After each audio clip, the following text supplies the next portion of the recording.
Mga misis, naalala niyo ba kahapon nung bumili ako ng saging na sawa? Diyos ko, eto na! Pinarito ko na!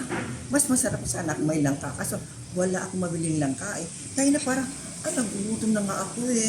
Samahan niyo naman ako, kumain na tayo.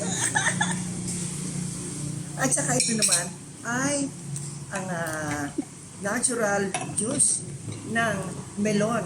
Ito yung kapartner talaga niyan. Tanggalin natin ng puti para mas mabilis. Ayan, mga misis. Ayan. O, tayo na. Magmerienda na tayo. Late afternoon na, kaya kailangan kumain na tayo. Ang sarap nito. Oh my God. Mainit-init pa naman. Oh, Diyos me. Halina kayo. Samahan niyo ako. Kumain na tayo. Ito na. Napakalutong. O, kumain na tayo. Halina kayo. Samahan niyo na ako. Mga misis. So, sarap-sarap. Diyos ko, my God. Ang lutong.